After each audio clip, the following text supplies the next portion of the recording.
Now, classification of monosaccharides. Monosaccharides can be classified into the number of atoms present, number of carbon atoms present. So now, treosis means it has 3 carbon. According to the general formula, if you replace this N with number 3, what happens is C become 3, H6 and O3. So this is the empirical formula of treosis. So the functional group, these trioses either can have aldehyde or a ketone. So example of trioses are glyceraldehyde and dihydroxyacetone. Now you will see which triose has an aldehyde group and a ketone group. Okay.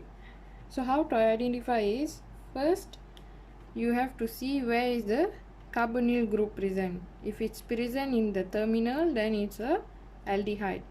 If it's present at the second or middle atom, carbon atom, it's called as a ketone. So this is called as a glyceraldehyde, aldose, and this is called as a dihydroxyacetone ketose. First you have to put a carbon 3, okay, and then you have to put the carbonyl group first, and then the rest you put the hydroxyl group on the right, and the others you attach with hydrogen. For this also same, you first put the carbon atoms first, carbon 1, carbon 2, carbon 3, and then you put the ketone group, carbonyl group, and then you put the OH on the left hand side, and the others are hydrogen. So the uses of trioses is, both are intermediate products of glycolysis and photosynthesis. Phosphoglyceraldehyde and phosphodihydroxyacetone. Next is pentosis. Pentosis has 5 carbon atoms.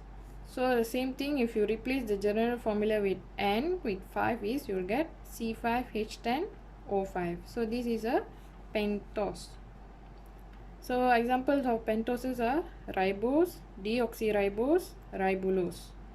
They exist in open chain or ring structure. Okay. So now how to identify whether it's an aldehyde or a ketone? The atom attached to the first carbon is called as a aldehyde. The carbonyl group present in the second or middle carbon chain is called as the ketone group. Okay. So this is called as a ribose and this is called a ribulose. How you want to draw is, first you know that pentose has 5 carbons, right? So 1, 2, 3, 4 and 5. Okay. So now it's an aldehyde. So we place it, the carbonyl group should be placed in the terminal. All here you must place with hydroxyl group,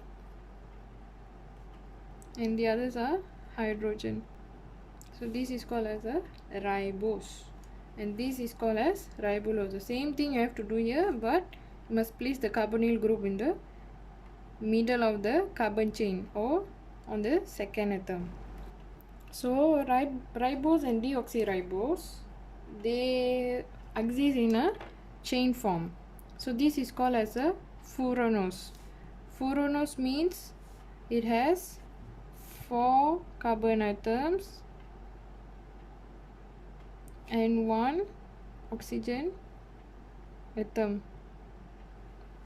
See, 1, 2, 3, 4 carbon atoms and 1 oxygen atom.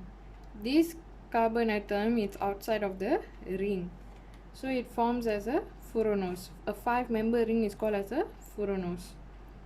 So ribose and deoxyribose contains the same structural formula, but one thing that is different is deoxyribose doesn't have an oxygen atom on the second carbon atom.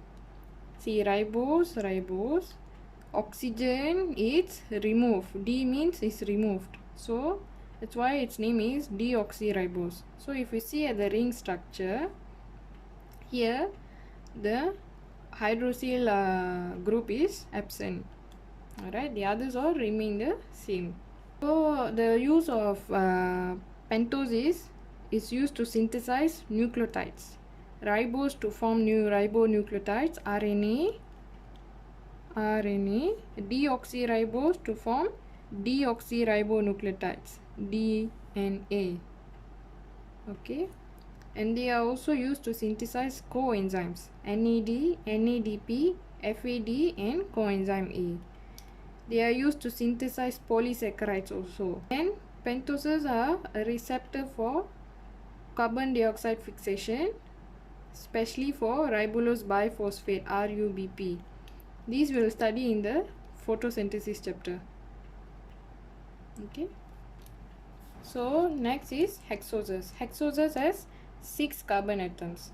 So if you replace the N with 6, you will get 6C, C6H12O6.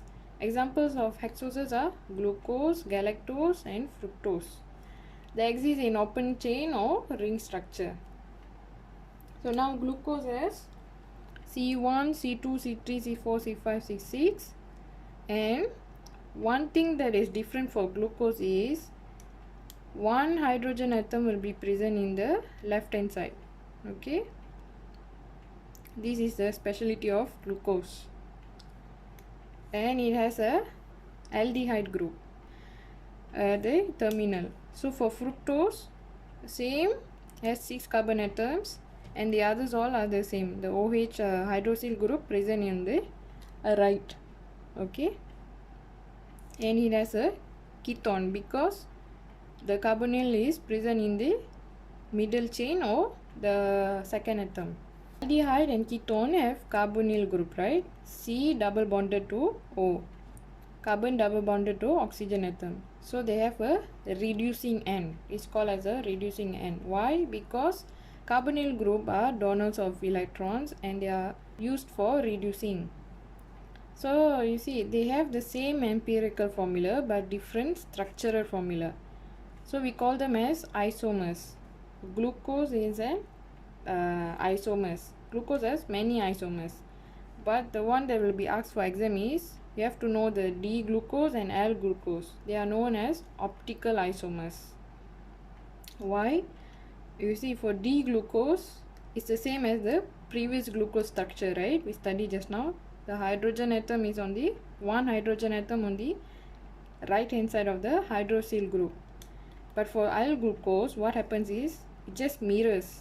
Okay, the hydrogen atom will be present on the one hydrogen atom will be present on the left. The others all are hydroxyl group. So this part on the right will be on the left hand side. The left hand side here will be on the right hand side. So this is called D-glucose and this is called as L-glucose. So they are called as optical isomers. Is important in exam. Glucose are known as 6-member ring.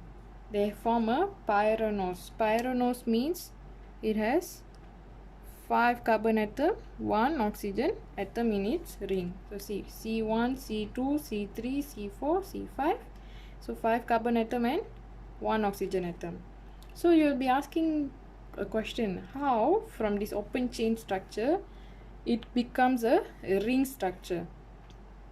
Okay, so now I'll just show you the carbon 1 atom is at here, carbon 2, carbon 3, carbon 4, carbon 5 and carbon 6 at the outside of the ring. So now we can label the carbon 1, carbon 2, carbon 3, carbon 4, carbon 6 properly. But how to know where to put the H and OH? Let's say for carbon say for carbon 4 or carbon 2, how do you know where to put the OH or H? Okay, so this is called as a alpha glucose. Alpha glucose means the OH here, right, it's on the opposite of hydrocarbon group. If it's the same, let's say the hydroxyl group is at here, same plane with the hydrocarbon group here, it is called as a beta glucose. Okay, so now we will see how this open chain structure is converted to a ring structure. Okay, so what happens is the carbon 5 atom, right, the carbon 5 atom, at the carbon 5 atom, the hydroxyl group, the OH will attack the carbon atom here, carbon atom 1, whereas the H will be bonded to the oxygen atom at carbon 1. Okay, so what happens, what remains here is this O and H is not present in carbon 5 already, right? Because the oxygen atom attacks the carbon 1, so the double bonded will be broken, and then the hydrogen atom on the hydroxy group at carbon 5 will be attached to the oxygen group in oxygen in the carbon 1. So what is remaining here is H, C and O, C attached to O and hydroxyl group. Okay, so here you don't have a hydroxyl group because it's already bonded here. So left is H and hydrocarbon group. So first we will label here C1 to CH2OH, which is C6. So see, the carbon is attached to the oxygen. Okay, so this we will leave it first, then you put a, so that we will know where it is attached. Okay, so we start from carbon 2. Whatever there is on the left hand side will be below the ring structure. Whatever is on the left hand side will be on the top. Okay, so we start from carbon 2. OH is on the right, so it's on below. H below, so it will be here. For carbon 3, H is on the right, so here below. Carbon 4, hydroxyl group is on the right, so it's below. So the others will be on the left hand side, will be at the top. H, OH and H. Okay, now for carbon 6, what is left is, for carbon 5 is attached to carbon 6 and hydrogen atom, because the OH is already in the carbon 1. So now what is left is, in carbon 1 CO is done, right? So what is left? H and OH. So the same thing, you can put the H or OH either top or bottom. So if the OH is at the top, it's called as beta glucose. When the OH is in the same plane with the hydrocarbon group, it's called as a beta glucose. When the OH group is opposite to the carbon atom, hydrocarbon atom, it's called as a alpha glucose. So this is how you convert a open chain structure to a ring structure. So the uses of hexoses are, it's used in respiration. It is as a source of ATP, especially for the breakdown of glucose to water and carbon dioxide. They also balance water potential. They balance the water potential inside and outside of cell to maintain the shape of the cell. Example of cell is a red blood cell. So they are used to synthesize disaccharides. Example, sucrose, lactose. And they are also used to synthesize polysaccharides such as starch, glycogen, cellulose. Very, very, very important.